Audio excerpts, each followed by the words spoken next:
The Apocalypse of John among its critics. So I started this book with the best of intentions. I was really excited about it. Let me tell you why. I spent the first 15 years of my pastoral ministry avoiding Revelation.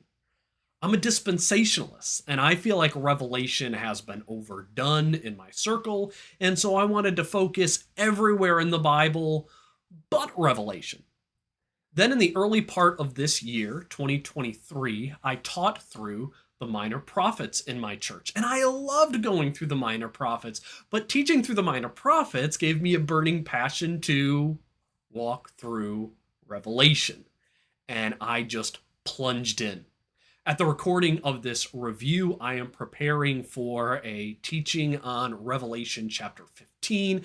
I am 23 weeks into the book of Revelation. And I gotta tell you, I'm loving it. I am loving it so much that I am kicking myself for avoiding the book of Revelation for so long. And now I want everyone to be excited about the revelation of Jesus Christ. So when I saw The Apocalypse of John among its critics, a book about answering criticisms of readers who avoid or disagree with the book of Revelation, I was thrilled to get this. I want good arguments. I want better arguments to give against those who accuse the book of being overly violent. And I also want to learn that other criticisms that people might have against Revelation that I wasn't already aware of. And then I read the book and felt like a hot air balloon who had lost all of its fuel.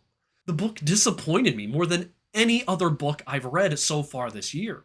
And in this review, I'll give you an overview of the book. I'll tell you why it disappointed me so much and what I still learned from it.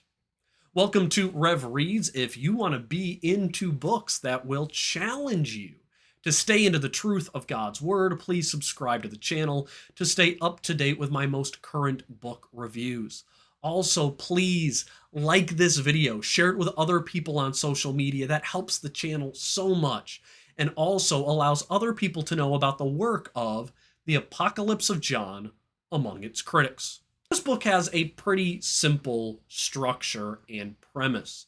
The editors and author of this book tackle 9 criticisms people level against the book of Revelation to either ignore it or discount it. They argue that it was a late addition to the canon, so it's probably not inspired, or people just don't understand the genre of the book, or John uses fear to manipulate his readers. Some people view John as a male chauvinist. Others say he is intolerant to others. Some call him an anti-Semite or a false prophet because Jesus didn't come back soon, and John, you said he would. Some of those objections are ones I've heard before. Others cause me to raise an eyebrow, and I was intrigued as to how this book would answer these questions. And then they answer the objections, and I didn't like their answers, primarily for 2 reasons. First, I am a premillennial dispensationalist. This means that when I read the book of Revelation, I take it from a prophetic or a futuristic view. This means I believe chapters 6 through 18 of Revelation are telling us what the world will be like in the years before the return of Jesus Christ. This is not symbolic, apocalyptic teaching that is covering what's occurring throughout the entire church age. Not only were there no contributors that I could tell who held to a futuristic interpretation of the book of Revelation, but often when it came to how they answered the criticisms against the book, I felt like they were saying, "It's me. Hi, I'm the problem, it's me." If only we didn't have those pesky premillennials who believed the events of Revelation were future, Revelation could have been accepted into the canon earlier. And that violence problem in Revelation, well, you only have that problem of violence because of the people who take this stuff literally. Bandy even wrote that one of the reasons that Papias took Revelation as prophetic was that Papias was simply preserving traditions in Jewish apocalyptic eschatology and not because of what Papias saw in Revelation itself. So that's basically saying us pre-mill people, those who take a futuristic view, all we're doing is going back to Jewish apocalyptic eschatology and not the book of Revelation. The violence in Revelation is a critique on violence in Rome and not violence that will occur in the future. And then the chapter covering the accusation, is John an anti-Semite, needed to throw into that chapter of the book that the book of Revelation is not a future account of what will happen over 3.5 years before Christ's return. And then the author doesn't use the best argument that someone can muster against an accusation of anti-Semitism in Revelation. And the argument we should all use is, look at the praiseworthy language John uses to describe the 144,000 Israelites. An anti-Semite would never praise a group of Israelite men in those terms. But I'm guessing the reason that argument wasn't used was because the author of that chapter, and I'm not saying his name simply because I don't know how to pronounce it, but he doesn't use that argument because he erases the explicit truth that these 144,000 are Israelites. So I was just frustrated that the group of people in the church who love and study and appreciate the revelation of Jesus Christ the most, and that is those who hold this book as future and prophetic, they were both shut out from defending it and also used as scapegoats against the critics as to here's the problems we have with Revelation today. It's because of those who hold it as future prophecy. But the problem is we love the book of Revelation. We rejoice over the future coming of Jesus Christ to earth. So please, in the future, if you write a book defending the book of Revelation, let us join in its defense. The second problem I had for this book was the target audience. I'm not really sure who this book was written for, but I can tell you who it wasn't written for: the average church attendee.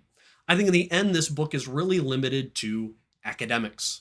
This book is for scholars in academia who still believe Revelation is inspired, but they are being mocked and ridiculed by other Christians in academia who reject Revelation, which in my opinion is a disappointingly small audience.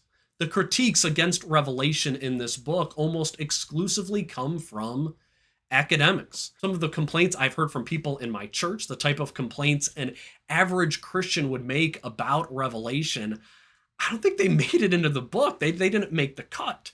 And then the defenses of the author in this book, no one in my church would read through this. There is untranslated Greek in this book. Untranslated Greek. So to really understand all of this book, you need a working knowledge of New Testament Greek. That unnecessarily shrinks the audience when I think a book on this subject should have a much wider audience in the church. Those are my negative. Here's the positives. First, by bringing together these criticisms in the book, Stewart and Bandy have exposed the teacher of Revelation to potential problems people might have with the book, and some that they might not have considered. To be honest, it never crossed my mind that what we find in the book of Revelation could be considered anti-Semitic. I never thought that he might be seen as a male chauvinist, but now I'll be more mindful to those objections. The best chapter in the book was the chapter called Revelation as Future. Not surprising that I would think that, written by David Matheson. The chapter covered the criticism of the belief that John is a false prophet because John said Jesus is coming soon. But we're still waiting about 2,000 years and he hasn't come yet. So it seems like John must have gotten that prophecy wrong. Jesus just didn't come soon. But he provides a really well-informed and thoughtful answer that, one, the purpose of John's letter is that the reader must live with this tension that Christ could come back soon, any single day, but there might be a period of delay before he comes. So he talks about how John's language creates expectation and hope for the return of Christ.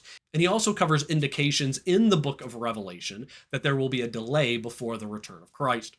Overall, it was a very helpful and well-written chapter on John's use of soon in the promises of Christ coming. But as for this book as a whole, I can't really recommend it to anyone in my church, which I kind of wanted to recommend it to people in my church because it presents us and our view of the book of Revelation as prophecy as one of the problem reasons as to why people would reject it. And also, it was written at an academic level where I don't think they would get much from it. So, this is one book, sad to say, I really wanted to recommend it, but I won't be recommending it at all.